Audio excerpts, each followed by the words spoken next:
I have served the Duke of Velmoor for 22 years. I dressed him the morning he rode to war. I stood at the back of the room when the surgeon said his shoulder would never be right again. I carried the black-edged letters to his study on the days his parents died, his brother, and then the woman he had been promised to since childhood, taken by fever the winter before their wedding, before he had even learned to love her. I have seen him furious. I have seen him cold as the cliff face that drops into the sea below this house, and I have seen him so shut away inside himself that a man could stand in the same room and feel entirely alone. I thought I had seen everything a life in service could show me. I had not yet seen Miss Emmeline Holt walk through the gates of Velmoor on an October evening, with the rain coming sideways off the water, and her only trunk held together with twine. I will tell you what I saw. I will tell you what the Duke of Velmoor, the most feared landlord on this stretch of coast, the man 3 counties called cold and 2 counties called something worse, did when he encountered a woman who simply would not disappear. Because that is the word he used the first night she arrived. Disappear. He said it as though it were the simplest thing in the world, as though a person were a signature on a document, and once the ink dried, they could be folded away. She did not disappear. And I, Aldrich Pell, steward of Velmoor these 2 decades past, was the one closest to the fire when everything changed. The arrangement was made in September before she arrived, and I will set it out plainly because the Duke himself would not bother. He is not a man who explains himself.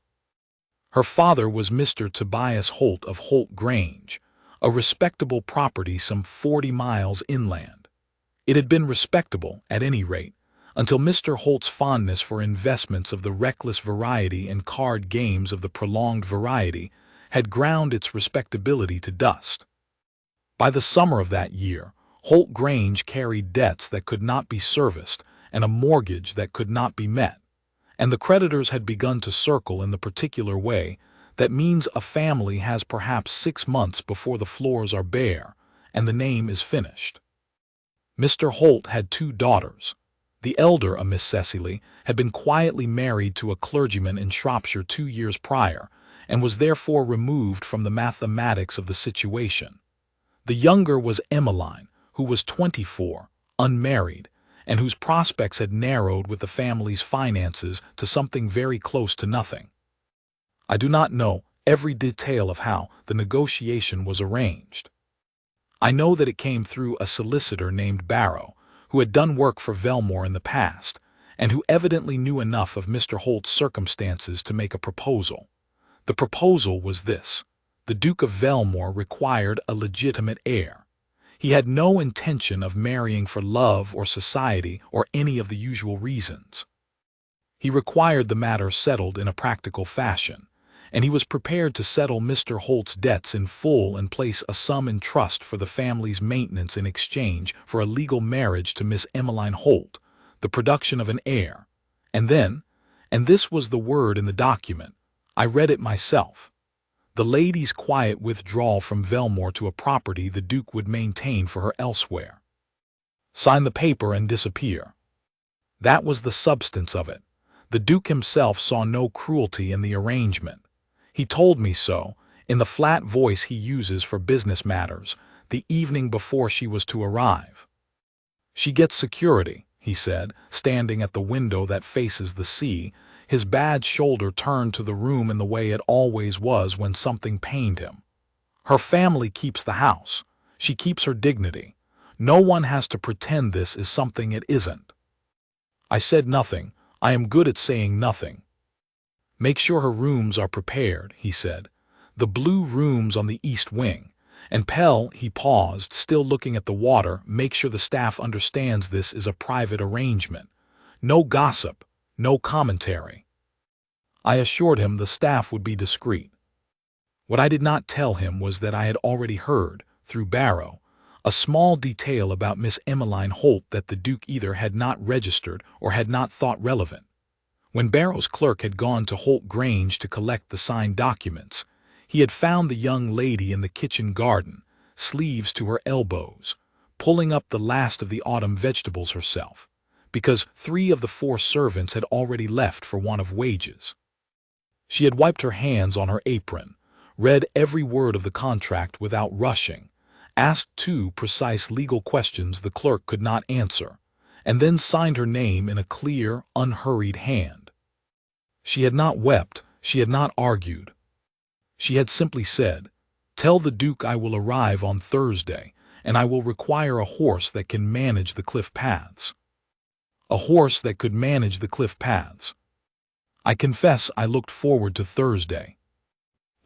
She arrived, as I said, in the rain, and the first thing she did upon stepping down from the hired carriage was look up at Velmoor, the whole of it, the gray stone, the towers, the way the house seems to lean slightly into the wind off the water, the way the light from the entrance hall falls yellow and thin against the wet dark, and she stood there for a long moment, her face perfectly still, taking it in. Then she turned to the driver, thanked him by name, she had learned his name on the road, and carried one of her own bags to the door before I could get to it. I took the bag from her at the threshold gently. She looked at me. She was not, by the measures society uses, a great beauty. She was slight and dark-eyed, with the kind of face that is better described as clear than as pretty, a high forehead, a composed mouth, eyes that moved quickly and noticed things.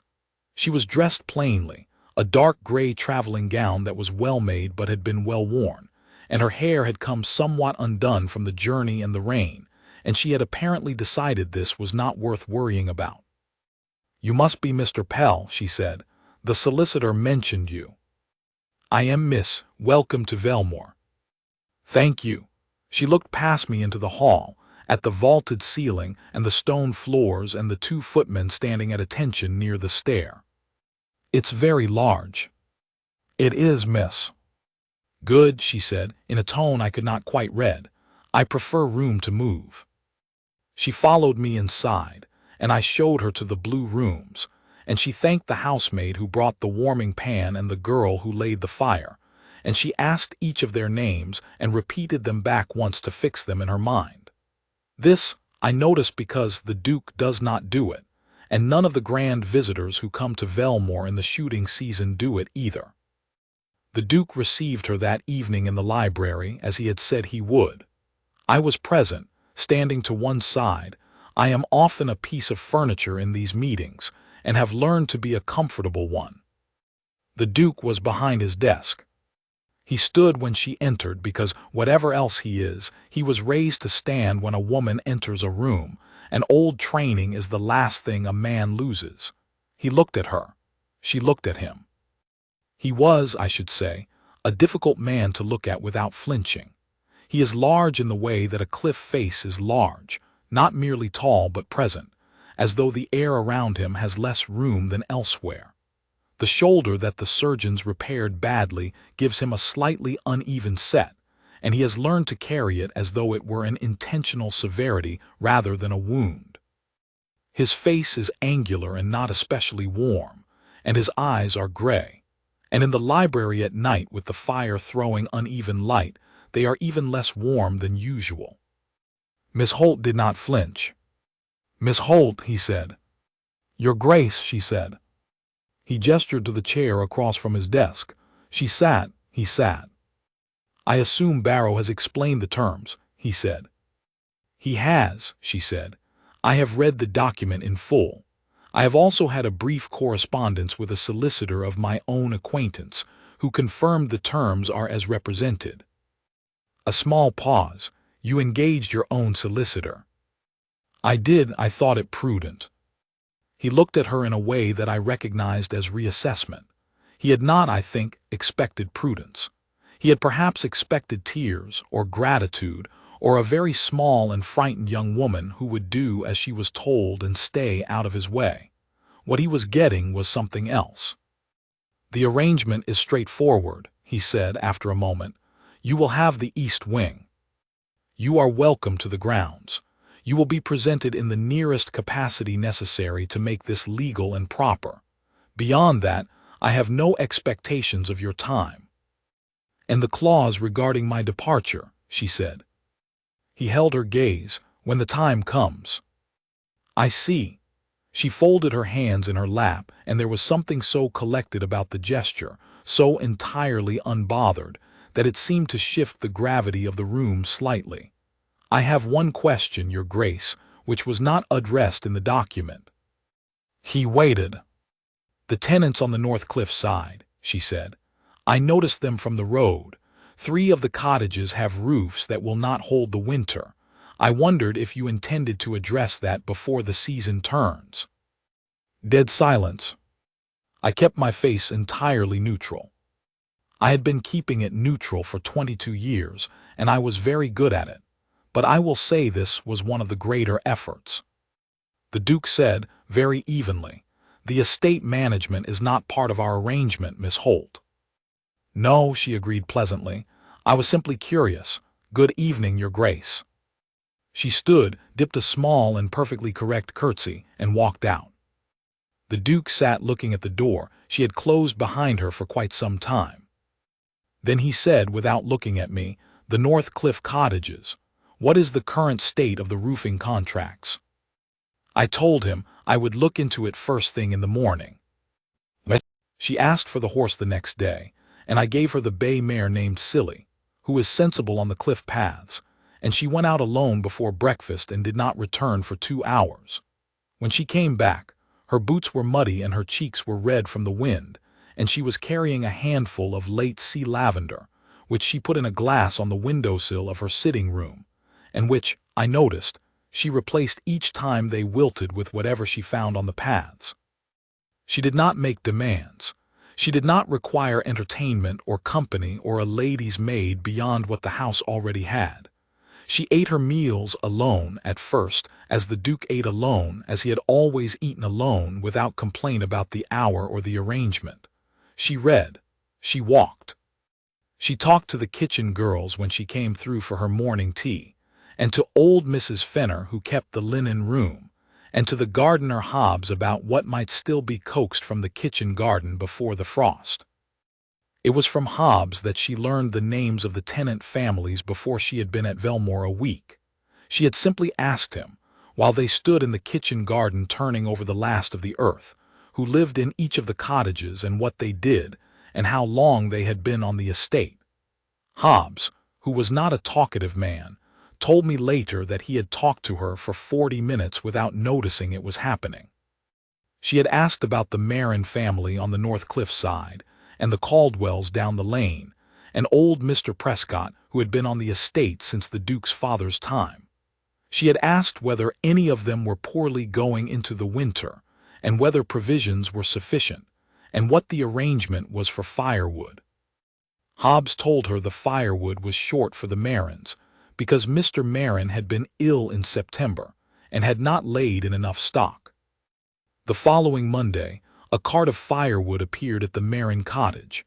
I arranged it myself at her quiet request, and she asked that the Duke's name be given as the source, not her own. I mention this because it was typical of her. She did what needed doing, and she did not ask for credit, and she gave the credit to the house she was in, as though she were already thinking of Velmoor's name before her own. The Duke, for the first 2 weeks, behaved as though she were not there. I watched this, because watching is my occupation and has been for a long time, and I noticed that it required effort. Not to be unkind to her. He was not unkind, merely absent, but to maintain his studied unawareness of her, to pass through rooms she had been in and look only at the papers in his hand, to hear her voice in the corridor and not pause. He paused once, in the 3rd week. She was in the entrance hall, kneeling on the floor, and I came around the corner to find the Duke had come down the stair and stopped 3 steps from the bottom because she was there and he had not expected her. What she was doing on the floor, one of the kitchen cats, a gray one, elderly and bad-tempered, who tolerated no one, had cornered itself behind the umbrella stand and appeared to have something wrong with its paw. Emmeline was lying practically flat on the stone floor with her cheek to the cold tiles, speaking to the cat in a low and utterly serious voice, explaining to it that she meant no harm, and that the paw would feel better if it would only let her look. The cat, which had bitten 2 footmen in its long career at Velmoor, let her look. The Duke stood on the stair-step and watched her bandage a gray cat's paw on the floor of his entrance hall, using a strip torn from her own handkerchief, for approximately 3 minutes before he recollected himself and continued down the stairs and out the front door without a word. The cat slept outside her sitting room door from that evening forward. She named him Admiral. It was in the 4th week that the Duke began to eat dinner in the dining room. This was not, on its face, a remarkable event. He lived here. The dining room was his, but he had taken all his meals in his study since his shoulder had been bad, which was to say for the better part of 2 years, and the dining room had been used for guests and for show and for nothing else. The evening he appeared at the dinner table with no prior announcement, Miss Holt looked up from her soup with the same unhurried expression she brought to everything, said, "Good evening, Your Grace," and returned to her soup. He sat, he was served. They ate in silence for several minutes. Then he said, without prelude, "You rode to the Northcliffe side this morning." She looked up. "I did." "Hobbs said you spoke to the Marin family." "Their baby has a cough. Mrs. Marin asked me to look in." "You have medical knowledge." "My mother's mother was a midwife," she said. "I learned some things. The baby only needed the room aired and a different sort of fire. They were burning green wood, which is why the smoke was so thick. The cough should clear within the week." He was quiet for a moment. "The roofing contractors begin work Monday," he said, to no one in particular, to the middle distance, to his wine glass. She said nothing. She did not smile with any triumph, did not glance at me, did not mark the moment with anything at all. She simply said, "That will be a relief to them before the worst weather," and reached for the bread. He looked at her for a moment, really looked at her, the way he almost never looked at people, and then he, too, reached for the bread. Those dinners became, over the following weeks, the rhythm of the house. They were not romantic in the usual sense of the word. They were not full of long glances and hovering silences. They were often full of disagreement.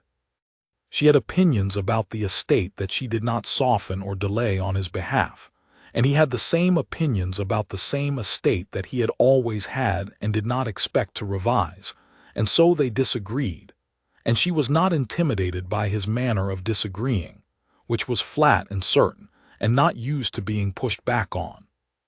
He did not expect to be pushed back on. It seemed to occupy him considerably. I heard him once, coming back through the corridor after dinner, say to himself, under his breath, not for any audience, something that sounded very much like, "She is absolutely wrong about the mill access road." He said it in the voice of a man who is not quite sure that he is right.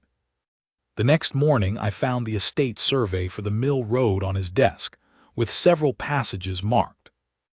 There was one evening in early November, before Barrow's visit, before the storm, when I think the change that had been happening quietly underneath everything became harder for either of them to ignore. It had been a longer dinner than usual. They had begun on the subject of the Caldwell family's lease renewal, which was a practical estate matter, and had moved through it and come out the other side into something else entirely. Whether a new schoolroom in the village would serve the tenant children, and who might teach in it, and what subjects ought to be taught. She had thoughts, very specific thoughts as it turned out. She had spent time at Holt Grange during the worst years of her father's financial difficulties, tutoring the children of 2 neighboring families, because their families could no longer keep a governess. And she had discovered, as she put it without any drama, that children who are taught to expect nothing are the quickest to surprise you when they are offered something. He had listened to all of this more carefully than he listened to most things. I could see it from where I stood, the slight forward angle of attention, the way he had set down his fork and was not pretending to eat. "You would teach them yourself," he said, "not a question." "If there were a schoolroom, yes, among others." "That is not what the arrangement." "No," she said, "it isn't in the document." But I am here through the winter at least, and the winter is long, and I spent my own winters being taught by a woman who did not have to teach me and who did so because she thought it mattered. She looked at her wine glass. I think it matters. He was quiet for quite some time.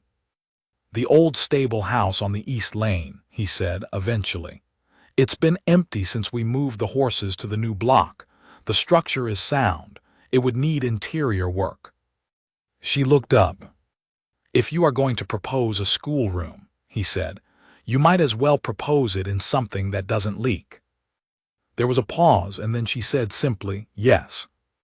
That would do very well, and picked up her fork, and he picked up his, and they returned to dinner, and I stood in the corner of the dining room and looked at the ceiling and managed, with considerable effort, not to say anything at all.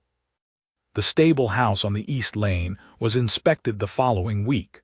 Work began on it before Christmas. He arranged it without being asked again, and she knew he had, and neither of them said a word about it directly.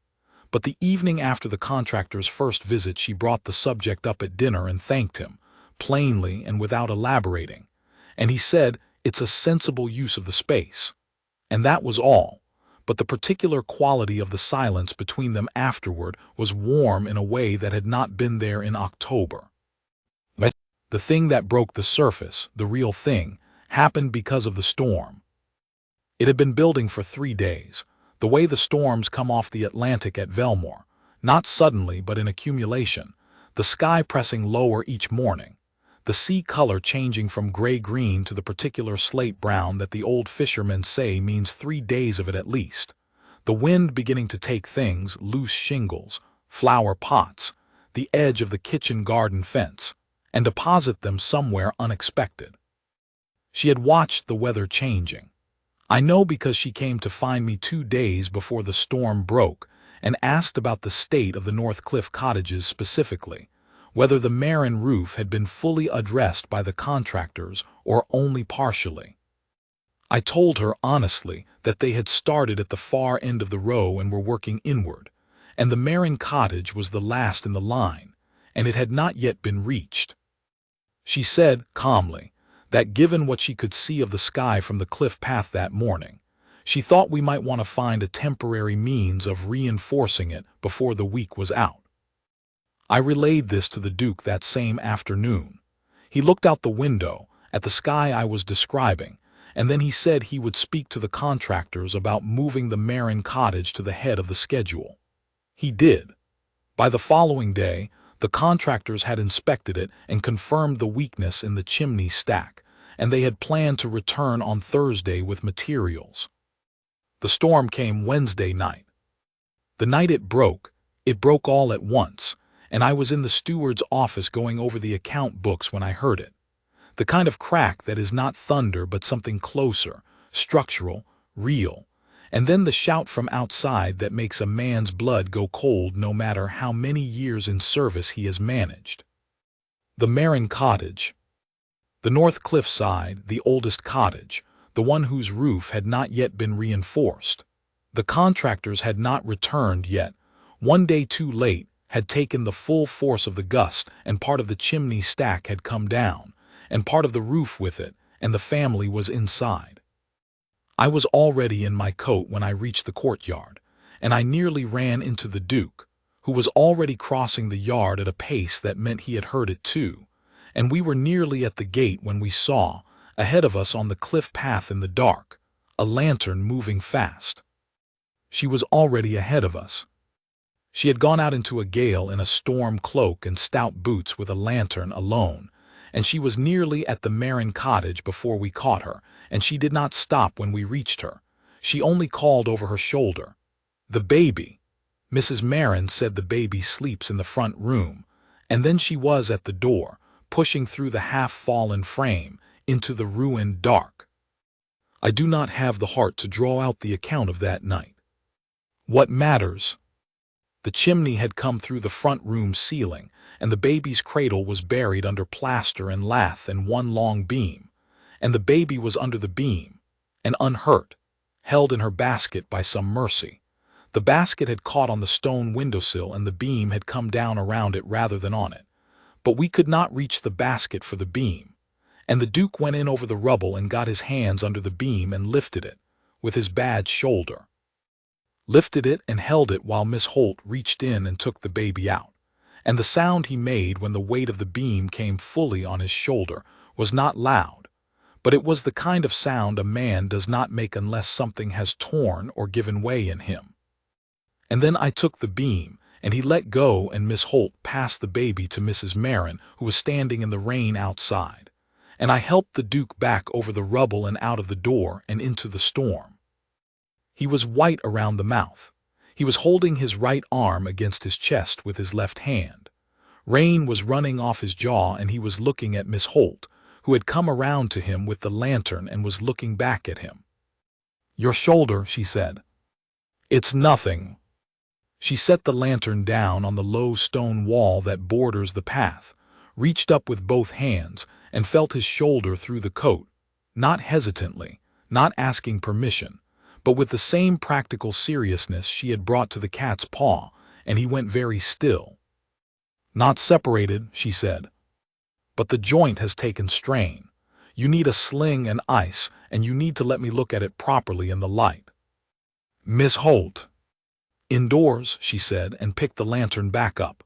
"You can argue with me on the way." He did not argue with her on the way. I gave them the library, because it was the warmest room and had the best light. I built the fire up and brought ice from the cellar, and then I was, once again, a piece of furniture, standing near the door while Miss Holt sat the Duke in the chair nearest the fire and looked at his shoulder in the lamplight. He had stopped being white. He was something else now, something I had not quite seen on him.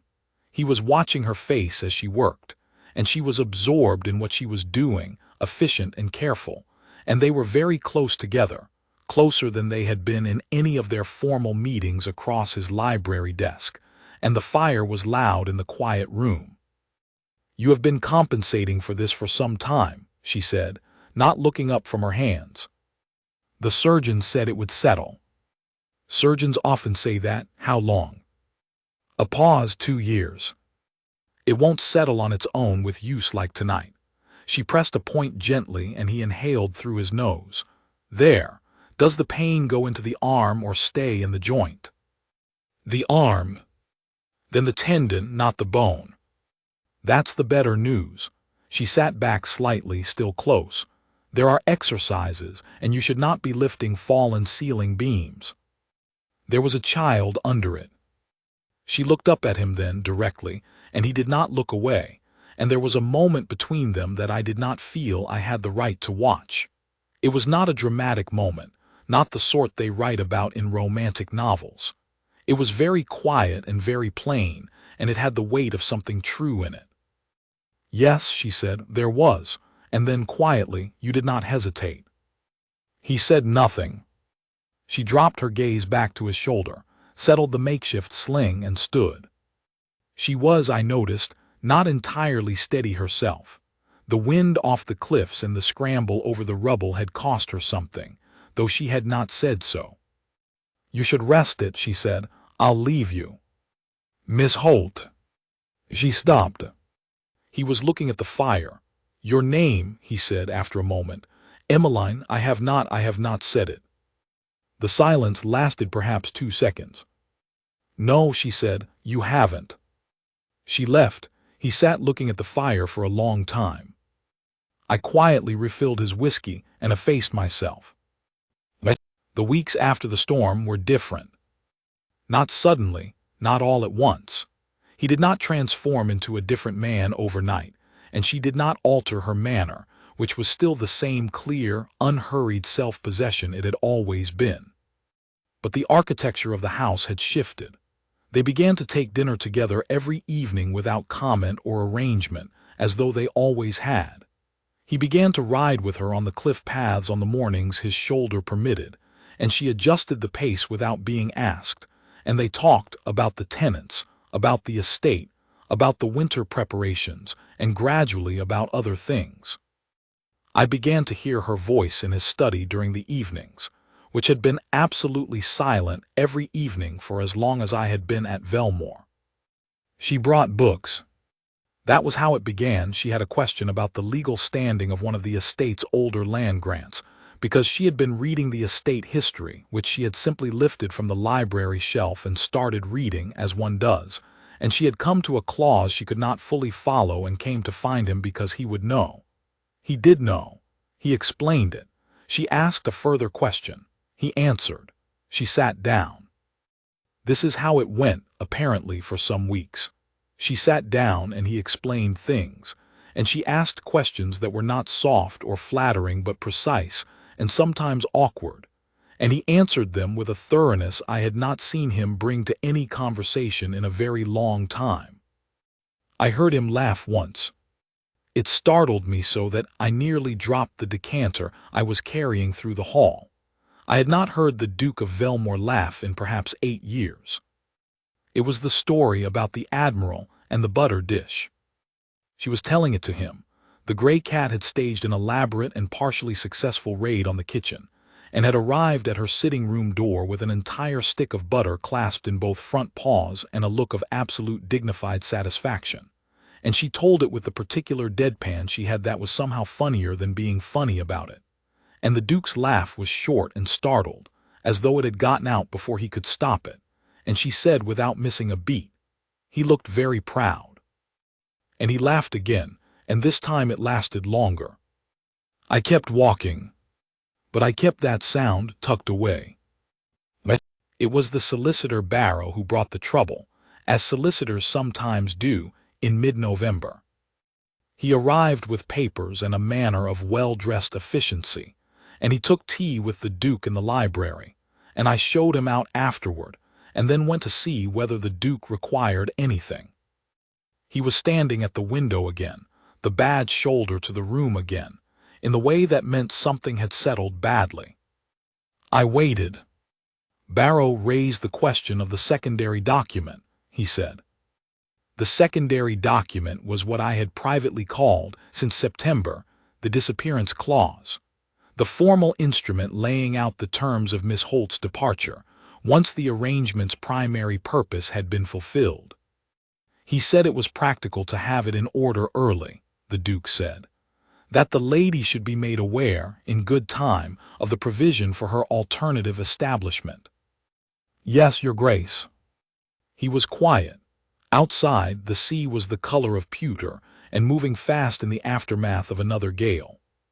She knows the terms, he said finally. She signed the original document. She read it herself. She engaged her own solicitor. He said all of this as a man who is making an argument, and I noticed that he was making the argument to the window rather than to me. Yes, Your Grace, I said. She has always known this was a practical arrangement. She has. Another silence. It stretched long enough that the fire in the grate had time to settle with a soft collapse of coals. Pell, he said. Your Grace. When did she last ride to the North Cliff side? Yesterday morning, Your Grace.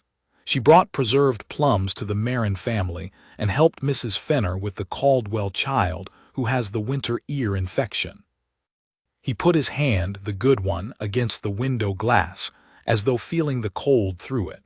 The knuckles were still somewhat bruised from the night of the storm, and I noticed him looking at them.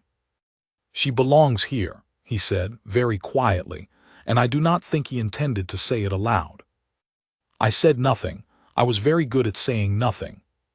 The next morning, the Duke of Velmoor did a thing I had not seen him do in all my 22 years at Velmoor. He went to find her. Not summoned, not arranged through me, not a formal invitation at dinner.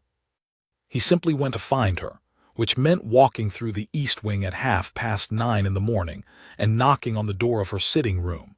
And I know this because Iris, the young housemaid, saw him do it and came to find me with enormous eyes, because the Duke did not knock on doors in the east wing, or indeed do very much at all in the east wing ever. I do not know precisely what was said in that room first. I know that when Iris went to collect the breakfast things an hour later, they were both there, sitting on either end of the small sofa, and a large number of the estate maps had been spread across the writing desk, and they appeared to be in the middle of an argument about winter drainage on the lower field. It was clearly not the first thing that had been said in that room that morning. I know that the argument about the drainage was not what anyone would call a tender scene. She disagreed with him flat out and told him so without any softening, and he told her she was wrong, and she told him she was not, and they went on in this way for what I am told was another 20 minutes until he conceded on 2 points, and she conceded on 1, which by the standards of how the Duke argues with people is an extraordinary outcome. Usually everyone concedes every point. She was the only person in my experience who had ever made him concede anything. That evening at dinner, he passed her the salt before she could reach for it, and she looked at the salt cellar and then at him with a small, considering expression, and said thank you, and he said nothing, only picked up his fork, but something in the line of his face had changed. She came to me 2 days before Christmas. The Duke had gone to the far end of the estate to deal with a fencing dispute, which was a full day's ride, and she found me in the steward's office where I am most mornings, and she sat down across from me with her hands folded in that particular way of hers, and she said, "Mr. Pell, I want to ask you something plainly." I told her to go ahead. "The solicitor's visit last month," she said, "was it about the second document?" There was no point in evasion. It was. She was quiet for a moment. She was looking at the middle distance with that clear, still face, and I could not read her. "Has the Duke indicated a timeline?" she said. "He has not spoken to me about it." She nodded slowly, and then she said in the same even voice, "I want you to know that I intend to honor the agreement. I am not going to make this difficult for him. Whatever the arrangement requires, I understand what I signed." I said nothing. "I simply want to know," she said, and here for the first time something very slight moved in her voice, very slight, barely anything, but I heard it. "I simply want to know whether it is likely to be before spring. Because the Caldwell child will need watching through February, and the Marin baby should be walking by March, and I should like to." She stopped. She recomposed herself, which took perhaps half a second. "I should like to see the spring here if it is possible," she said. "Only that." I looked at her. She looked back at me with a face of such controlled dignity that it very nearly broke my heart, and I am a man who has professionally managed not to have his heart broken by the affairs of the aristocracy for 22 years. I said, "Miss Holt, may I speak plainly in return?" She said I might. "The Duke of Velmoor," I said, "has eaten in his study alone for 2 years. He has not laughed in 8. He has not gone looking for anyone in all the time I have known him. He has not asked after a tenant by name since his mother died, and he has not, to my knowledge, or to the knowledge of anyone on this staff, gone to the east wing of his own house uninvited." She looked at me. "He has done all of those things," I said, "since October." The silence in the steward's office was very full. "Mr. Pell," she said at last. "Miss Holt, he had that document drawn up in September. Whatever you are suggesting, he has a plan for how this is to conclude, and I am not in it past a certain point." "Plans," I said, "change." She looked at me for a long moment. Then she stood and straightened her cuffs and said, "Thank you, Mr. Pell," in a tone that neither agreed nor disagreed, and left. He came back from the fencing dispute that evening, and he was tired and cold, and his shoulder was bad from the ride, and he went to the dining room and she was not there. She had eaten earlier, Iris told him. She had had a letter from her sister and had spent the evening writing and retired. He sat at the table alone and ate perhaps a third of his dinner. Then he did something else I had not seen him do.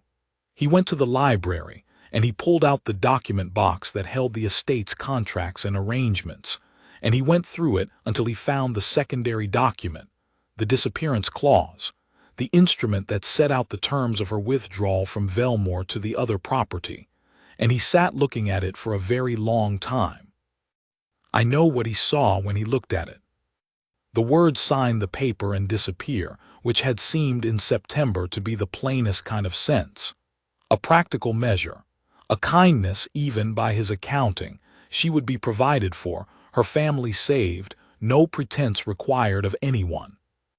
He had drawn it up because he was a man who dealt in clear terms and honest accounting, and he had not thought that the woman who arrived in the rain with a trunk held by twine would be anything other than a signature, a name on a document, a practical resolution to a practical problem.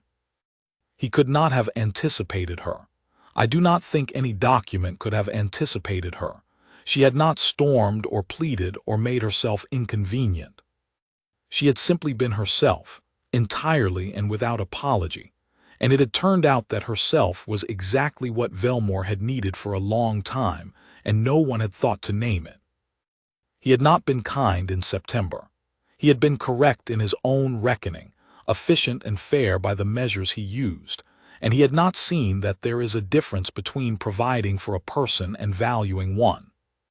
He had provided for her on paper, and not noticed her in fact, and then she had stood in his entrance hall tending a bad-tempered cat with his handkerchief, and asked about his tenants' roofs and argued about the mill road and gone into a gale alone with a lantern, and he had noticed her in fact, and the document in his hands had become something he could not square with anything he believed about himself. He sat with it for a long time, and then he put it in the fire. I know this because I had forgotten a ledger and went back for it, and the library door was open, and I saw him standing at the fireplace with the iron, making sure the paper caught completely, and then standing there as the ash collapsed. I collected my ledger and walked away and told no one and said nothing, and I kept it, along with the sound of him laughing and a great many other things, in the part of myself where I keep what is not mine to speak of aloud. Christmas at Velmoor was not usually a festive occasion. The Duke did not care for large parties, and in recent years it had been a quiet thing, a decent meal, a box of provisions to the staff, the tenants' rents held over until January, and no more than that. That Christmas was different. I do not know who started it. I suspect it was Emmeline, because the evidence points that way, the extra greenery appearing in the entrance hall, the arrangement with the cook for the minced pies, the quiet word to Mrs. Fenner about airing the larger dining room, the business with the Marin children who were brought up from the cottage by their mother on Christmas afternoon, and ran through the ground floor of Velmoor making an amount of noise that would have been inconceivable 3 months before. But when I mentioned to the Duke that preparations were underway and asked whether he wished to alter anything, he looked up from his desk and said, "No. Whatever she has arranged is fine," in the sort of voice that means not just fine but something the speaker is not prepared to name. He was in the entrance hall when the Marin family arrived, and the Marin baby, who had been a cough in a cradle under a fallen roof on a night of storm, was now a substantial and opinionated infant of some months who regarded the Duke of Velmoor with great seriousness, and then grabbed his finger, and he stood very still with the baby holding his finger, and looked at her as though he had never seen something quite so extraordinary in his life. Emmeline was at his elbow. She had not arranged to be there, I think. She had simply come through the hall and found him standing there, and she looked at the baby, and then she looked at him, and the baby let go of his finger and immediately grabbed for the button on his coat. "She has opinions," Emmeline said. "I noticed," he said. "About everything, apparently." "I see where she gets it," he said, very quietly, not quite to her and not quite to the room, and she looked at him sidelong, and the corner of her mouth moved in the particular way it did when she was not allowing herself to smile at him, and she said, "You are very nearly charming when you try," and took the baby from him and carried her off to Mrs. Marin before he could answer. He watched her go, and I, who had known him for 22 years and thought I had seen everything, watched him watch her, and I thought, there it is. He found her the next morning after Christmas on the cliff path. She had gone out early with the lantern and the bay mare, and she was standing at the part of the path that looks south, where on clear mornings you can see the coast curve away toward the open sea, and it was a clear morning, cold and sharp, and she did not hear him until the horse was behind her, and she turned. He dismounted. He stood beside her, and they both looked at the water. "I burned the document," he said. She went very still. "The secondary agreement, the withdrawal terms." "I burned it." The wind came off the water and she turned toward him, and her face was the same controlled, clear face she always wore, but her eyes, and I was not there. I tell this only from what he told me afterward, in the account he gave me, because he said he needed to say it aloud to someone who would not make a fuss. Her eyes were doing something that was not controlled at all. "You didn't have to do that," she said. "I know. The arrangement was." "I know what the arrangement was," he said. "I drew it up.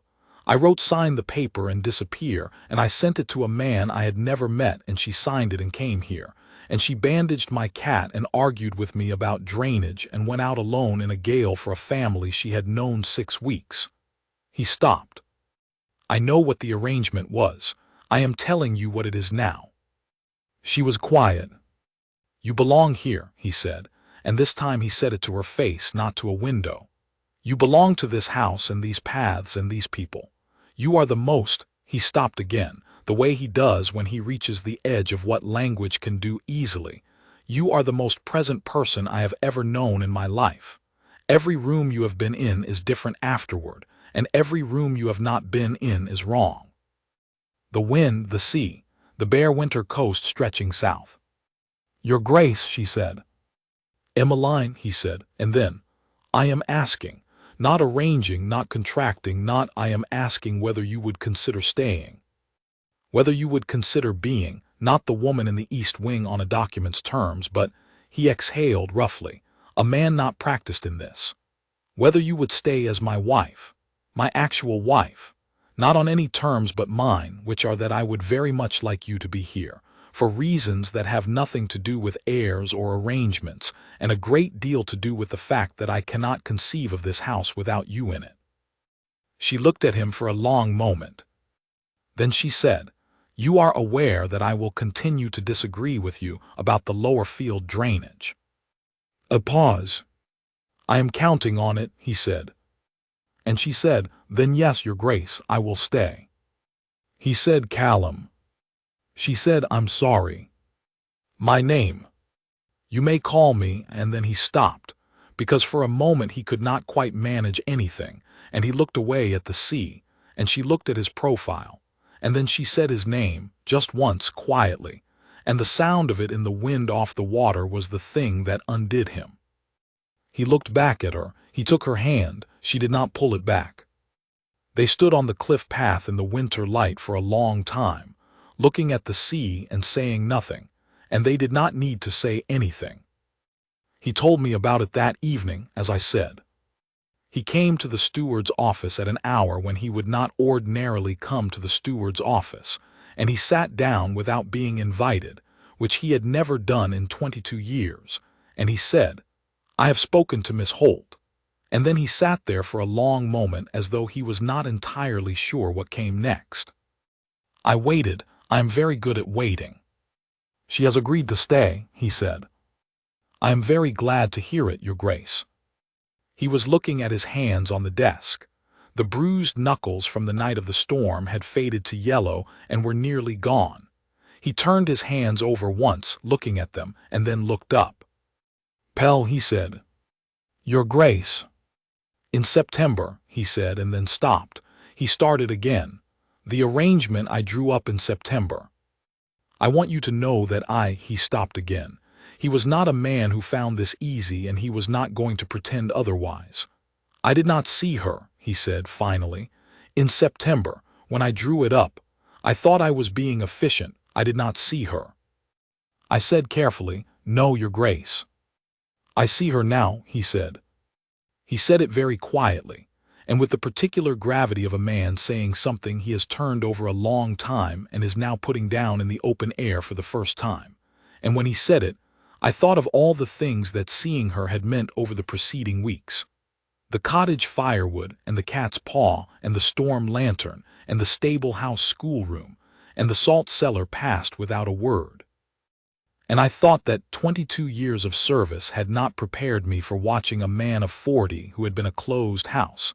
Since the age of 25 open a door he had perhaps forgotten was there.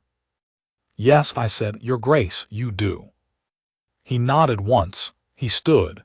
He straightened the papers that did not need straightening. "I'll want the chapel seen to," he said, "before the month is out." "I'll see to it immediately," I said. He left. I sat in the steward's office for several minutes after, looking at the fire, and then I wrote the necessary letters and made the necessary arrangements, and I did all of it with something I am not accustomed to feeling in the professional performance of my duties. I believe the word is joy. I am writing this in the spring. I do not know what I expected spring at Velmoor to look like, after everything. I have been here through 30 springs, or near enough, and they have all been the same general shape. The gorse coming yellow on the cliff paths, the sea changing back from the hard winter gray to something closer to blue on the clear days, the kitchen garden going in, Hobbs grumbling about the late frosts as he always does, the tenants repairing the winter's damage to gates and fences, and coming up to the house to discuss the planting schedule with whoever is available. This spring is the same in all of those particulars. The gorse is yellow, the sea is turning, Hobbs is grumbling. What is different is that, when the tenants come up to the house to discuss the planting schedule, they now find 2 people in the small drawing room off the main hall, or on the west terrace if the weather permits, and they sit with both of them. And the Duke of Velmoor, who was once described in 3 counties as a man you did not approach unless absolutely necessary, has apparently been retrained by long winter evenings of close proximity to a woman who speaks to people as though they are worth speaking to. And he asks after the families by name and remembers the answers, and does not seem aware that this is a change. He is aware that it is a change. He told me so once on a morning when the light was good and we were going over the spring accounts, and he paused and looked out the window at the cliff path, where she was visible on the bay mare making her rounds, and he said, without being asked about any of it, "I was not a good landlord, Pell, before. I managed the estate and I did not see the people in it." He said it with the same flat candor he uses for everything, no self-pity in it, just accounting. She sees the people in it. I said that the 2 of them together seemed to manage rather well. He said, yes, in the particular way he says it when the word is carrying much more than 1 syllable can comfortably hold. The Marin baby, whose name is Clara, has taken her first steps, as Emmeline predicted, and the tenant cottages are in the best state I have seen them in 20 years, and the lower field drainage was resolved in favor of a compromise that neither party would quite call a victory, though I think they both would call it something better than winning. The schoolroom in the old stable house opened in February. She teaches 3 mornings a week, 7 children. She told me the number has grown from 4 in the first week, and she said it in the tone of a person reporting a perfectly ordinary fact who is also, underneath, quietly very pleased. The Duke arranged for primers to be sent from the bookseller in town without being asked, and they arrived in a wooden crate with his name on the order. And she found the crate on the schoolroom step one morning and came back to the house and found him at breakfast and said simply, "Thank you." And he said, "They needed something to read." And that was all, but she sat down across from him and poured her tea and looked at him in a certain way, and I left the room because some moments are not for stewards. The Admiral still sleeps outside the door of what is now Emmeline's parlor, though it has ceased to be in the east wing. He has expanded his territory to include the kitchen, the ground floor corridor, and on cold nights, the library hearthrug. The Duke's shoulder is not cured and perhaps never will be, but he holds it differently now. Less like armor, more like a man who does not need it. There is one more thing I will set down, because it seems to me the last necessary piece of the account, and I would be a poor chronicler if I left it out. In the days between Christmas and the New Year, I passed him in the corridor outside the old chapel. We have a small one at the east end of the house, used for household prayers in the old way and little else in recent times. And he was standing at the door of it with his hand on the frame, looking in, and I almost did not see him until I was nearly past. He did not appear to be doing anything. He was simply standing there, looking at the interior. The stone floor, the 2 rows of plain pews, the winter light coming through the east window in the gray and particular way it does in January. I could have walked on, he had not seen me. I stopped and I said quietly, "It holds 20 comfortably, Your Grace, 30 if we bring chairs from the hall." He was quiet for a moment. Then he said, still looking into the chapel, "She said she prefers things quiet." "She does, Your Grace." Another pause. 30 would not be quiet. 20 would be very quiet indeed, I said. The household and the tenant families and no one else. He nodded once, to himself or to the chapel or to no one, and walked away. She insisted on a quiet wedding, here at Velmoor in January, with the tenants and the household and no more. The Duke, who had produced large society events in his life with no more expression than he would give to ordering firewood, stood at the front of the old chapel with his hands behind his back and watched her walk in, alone, because she had no one to walk her. She had refused the formality of the solicitor and had simply walked herself. And whatever he saw in her face when she came through the chapel door I cannot describe exactly. Because I was at the back and the light in the old chapel in January is dim. But I can say that the man who stood at the front of that room was not the man who stood at the library window with his back to the room in September. Not entirely, not anymore.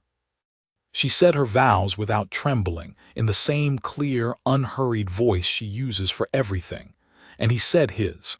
And when the ring went on her finger he looked at it for a moment as though marking the fact of it, the reality of it, and then he looked at her, and she was already looking at him.